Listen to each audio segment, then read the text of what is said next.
Hello and welcome to Skills to Pay the Bills and today's segment of Build Your Difference.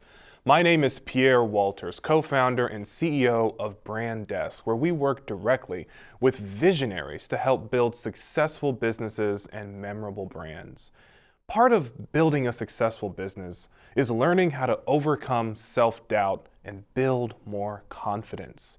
And not everyone steps up to bat and swings a home run on the first try. Some of us, myself included, have many times more failures than successes. But in this episode of Build Your Difference, we're going to discuss a few great ways that you can build the kind of confidence that will help you push through incredible odds.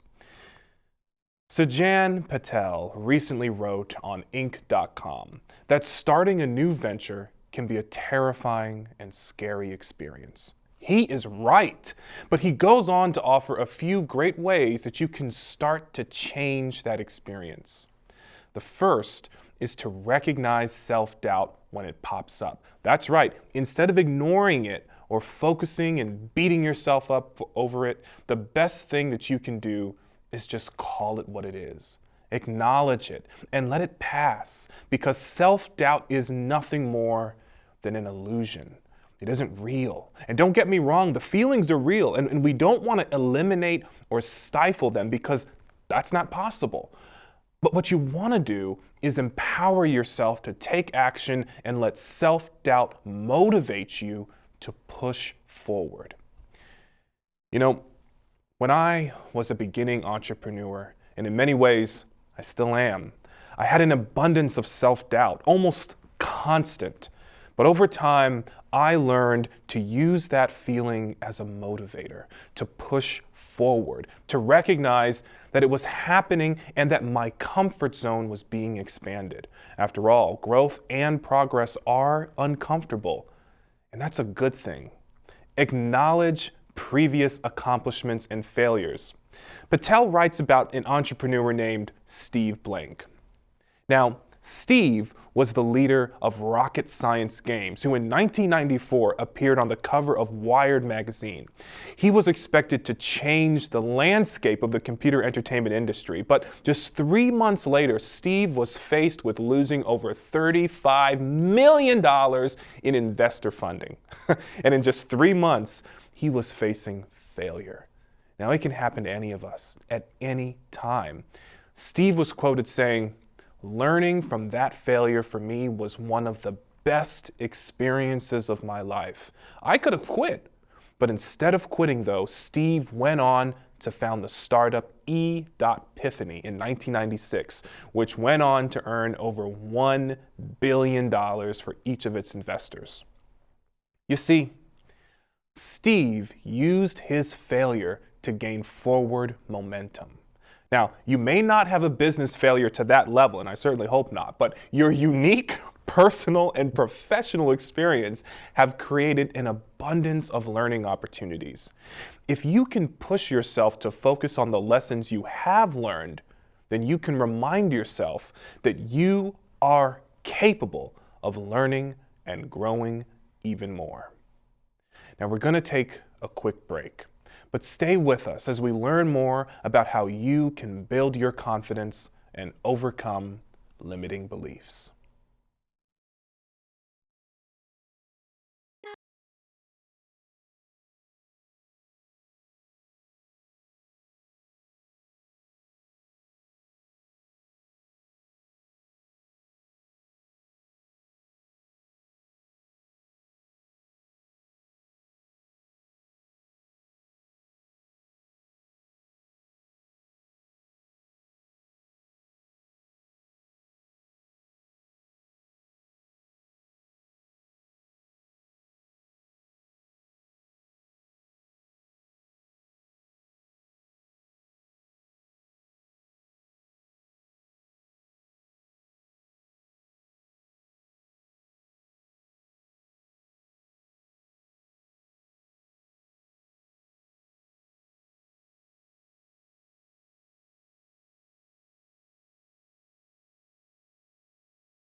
Welcome back to Build Your Difference. Today, we're discussing how to build real confidence as an entrepreneur and get rid of those limiting beliefs. I recently read a powerful article on Inc.com written by Mr. Sujan Patel, and he explored a few great ways that anyone can strengthen their confidence and push through to growth. One of my favorite things to remember is the importance of stepping out of your comfort zone. How many of us get so comfortable in our current placement, our current jobs, our current routines, our current relationships, our current vision for ourselves that we forget to move beyond. But it's important to remember that everything is temporary, and so the only constant is change. And embracing change is the only real way to stay comfortable.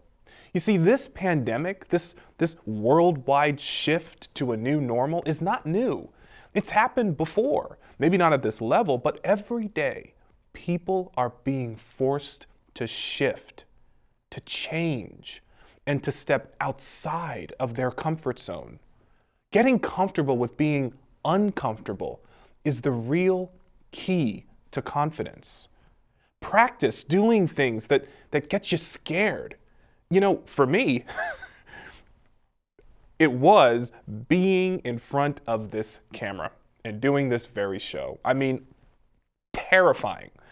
Wondering if I had the right words to say, wondering if I was providing any real value to anyone. If the concept of building your difference was something that could even make a difference at all. You see, it was and continues to be scary. It's outside of my comfort zone. But the more I do it, the more I practice putting myself in situations that remind me that I'm still learning, still trying to figure it out, still pushing, then the more I grow and the more growth I get to see. This leads me to another important way that all of us can build confidence. And that is by finding a mentor, a true mentor, someone who believes in you, sees your vision, and is working with you and on you to push yourself to the next level of growth.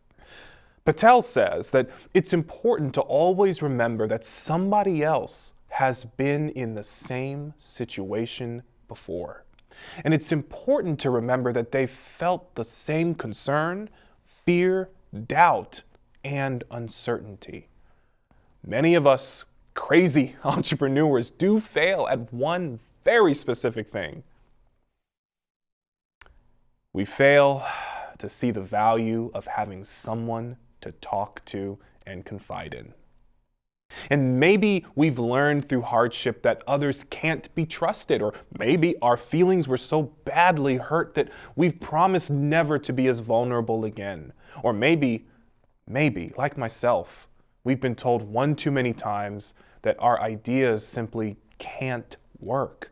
And that repetition, that constant battering has taught us not to even try.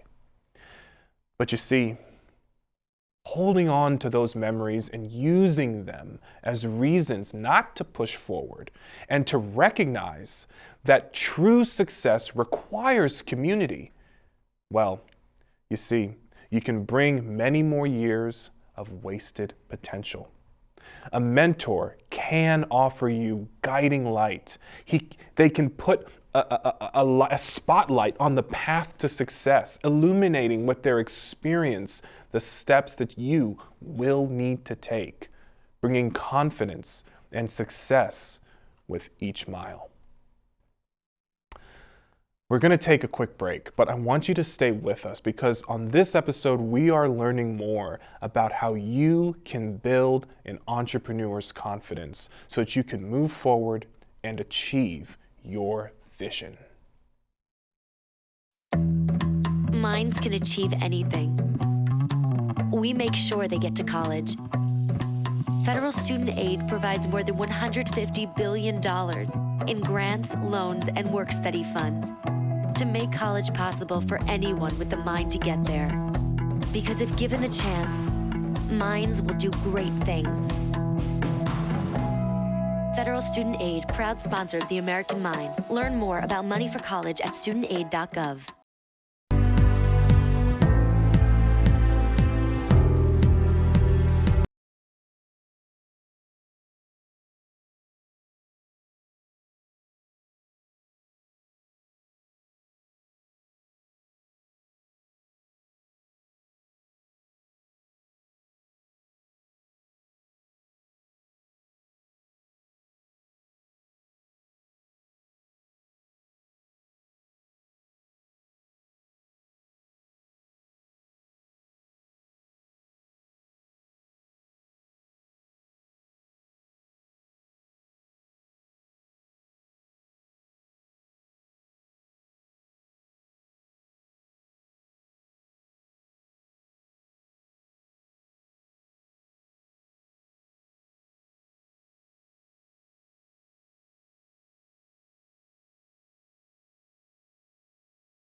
Back to build your difference. Today, we're discussing how you can build an entrepreneur's confidence to move forward and achieve your vision.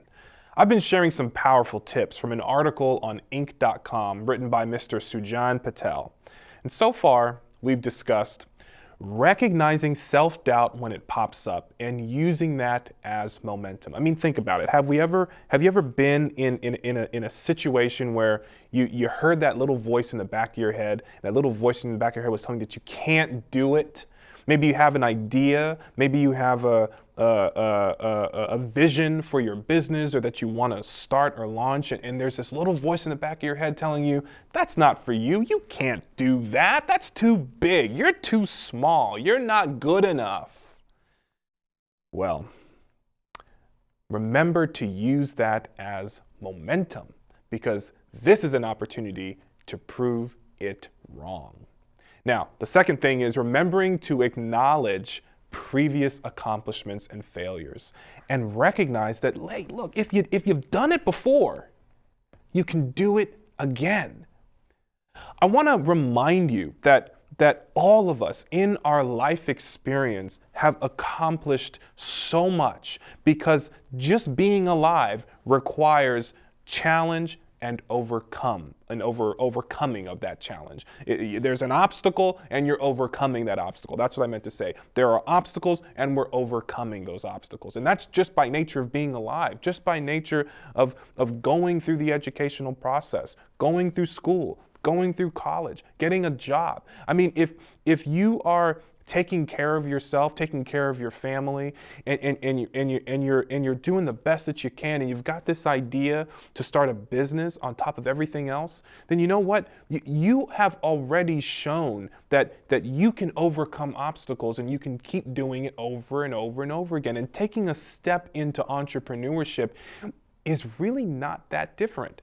It's just about recognizing that this is new territory, sure, but it's essentially still the same thing. It's just obstacles and overcoming. So if you've done it before, you can do it again. Now, pushing forward and stepping out of your comfort zone, remembering that true growth and progress require embarking into new territory. It's scary, but it is worth it. I mean, you've heard the term, right? That anything worth achieving, anything worth doing is going to be outside of your comfort zone. But where we are in our current bubble of comfort, that's the safe space. That's the neutral territory. That's where we can exist and be happy and sort of a little bit of complacency. But growth doesn't exist in that space. Growth, by definition, requires that we push through, that we push into a new level, a new boundary. I mean, if you think about yourself as a plant, you're a seed and you're potted in a container in that soil, and there you are. That's your comfort zone. But at some point you're going to spread roots, right? And at some point you're going to start growing.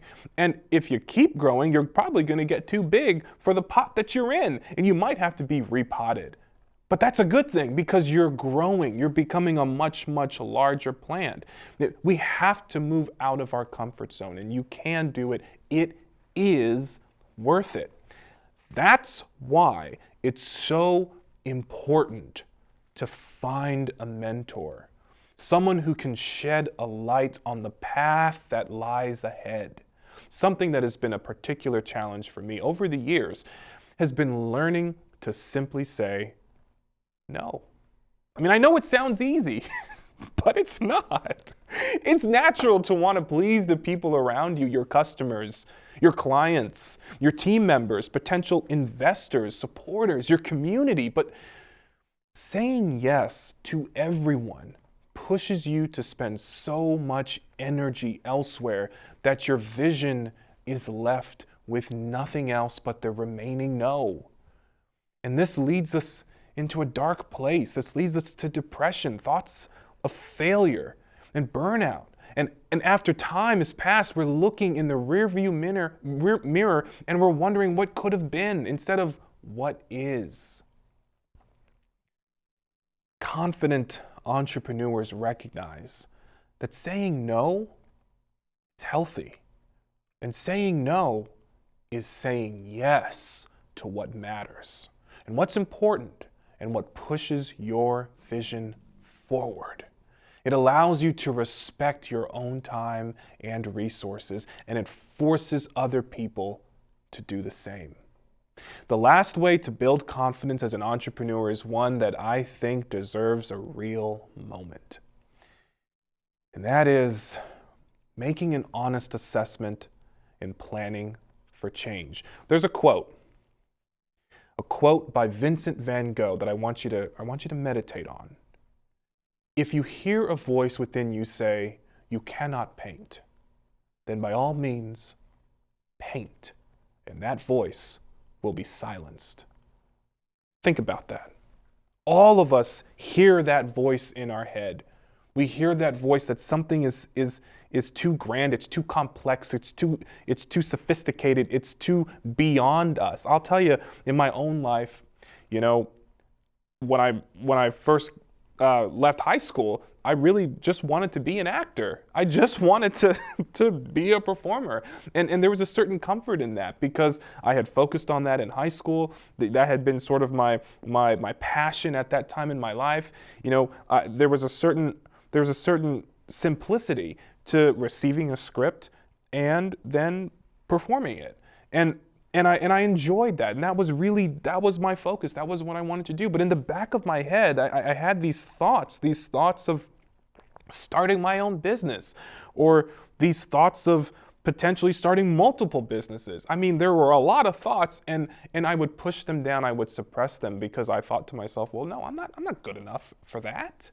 I don't even know what I'm good enough for, really, because I'm acting all the time. I'm playing these other characters. I'm not really me. Who am I? And it took a step-by-step sort of inching out of my comfort zone, starting that first business, okay? Which actually, ironically, was just me giving acting workshops. That was my first business.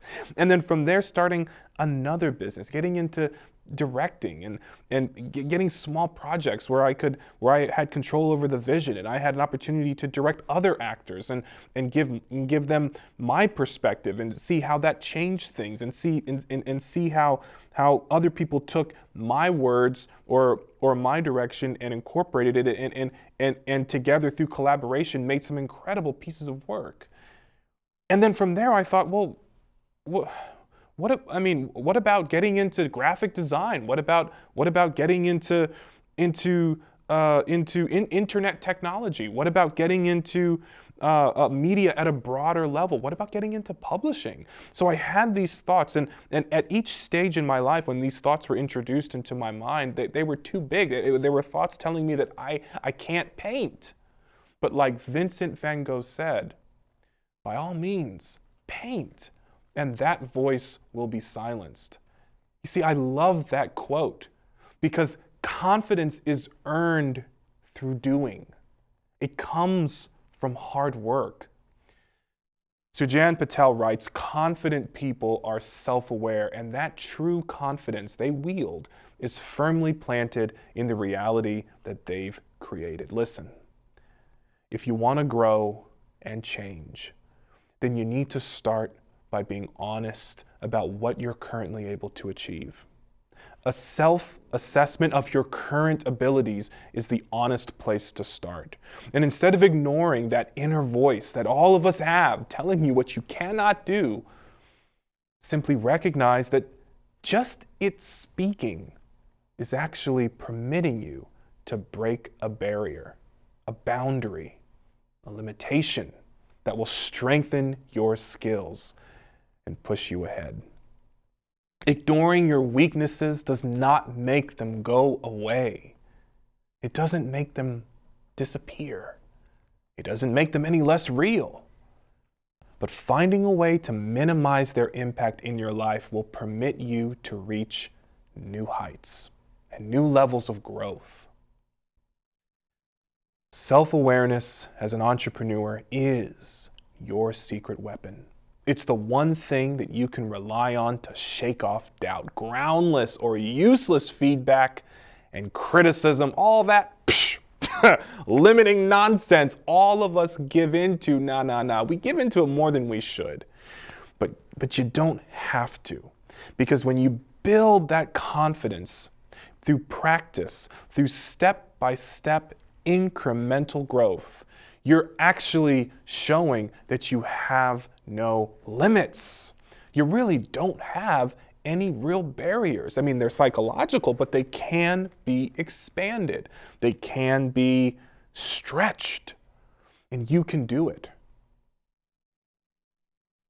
Well, that's enough of that. I hope that what you take away from this is the idea that confidence is yours to be had.